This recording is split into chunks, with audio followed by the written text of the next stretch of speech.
Sample paper में question है, business environment use a certain technique to diagnose and analyse their respective micro and macro environment, name and explain this technique. इस question का मतलब है कि हम अपने माइक्रो और मैक्रो एनवायरनमेंट को स्टडी करने के लिए एक टेक्निक यूज़ करते हैं, तो वो टेक्निक कौन सी है और उसको एक्सप्लेन करना है। ठीक है, ऐसे ही घुमा फिरा के शॉर्ट पे बहुत सारे क्वेश्चन सैम्पल पेपर में पूछे गए हैं, तो शॉर्ट एनालिसिस हमारे लिए हो गया बहुत ज़्यादा इंपॉर्टेंट। अब शॉर्ट देखो है क्या।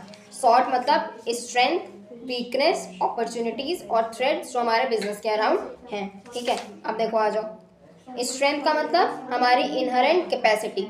ठीक है, हमारी वो इनहेरेंट कैपेसिटी जो हमें और फर्म्स के ऊपर स्ट्रेटेजिक एडवांटेज दिलाती है। तो किसी भी फर्म की स्ट्रेंथ क्या क्या हो सकती है। अगर हमारा फिनेंशियल इन्वेस्टमेंट यूज है तो वो हमारी एक स्ट्रेंथ हो गई।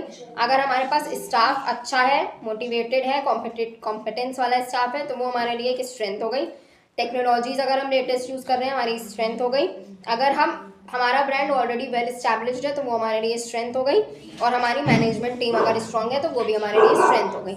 नेक्स्ट है हमारे लिए वीकनेस। वीकनेस मतलब वो इनहेरेंट लिमिटेशन जिसकी वजह से हम कहीं ना कहीं पीछे रह जाते हैं, वो हमारी ही वीकनेसेस होती हैं। अब अगर हमारे फर्म में कुछ स्ट्रेंथ है तो वीकनेस भी ऑफकोर्स होगी। ठीक है, जैसे कि फिनेंशियल पोजीशन अगर हमारी पुअर है, वीकनेस हो गई। हमारा स्टाफ एक्सपीरियंस्ड नहीं है, इनएक्सपीरियंस स्टाफ है, वीकनेस हो गई। अगर हम टेक्नोलॉजी ऑब्सोलीट यूज़ कर रहे हैं, हमारी वीकनेस है।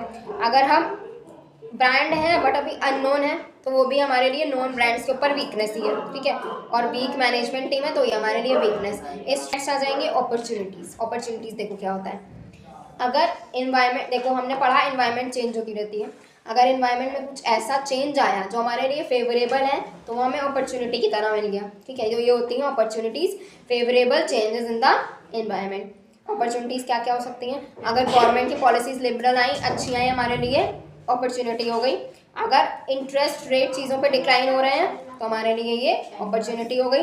मार्केट हमारी ग्रो करने लगी, हमारे लिए अपॉर्चुनिटी हो गई। और डिस्पोजेबल इनकम हायर है, हमारे लिए अपॉर्चुनिटी हो गई। अब देखो लास्ट आएंगे थ्रेट।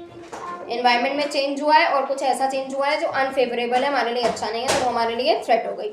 जैसे कंपटीशन बहुत ज़्यादा इंक्रीज कर गया या फिर पॉलिटिकल करप्शन चल रहा है तो वो भी हमारे लिए थ्रेट की तरीके से काम करता है।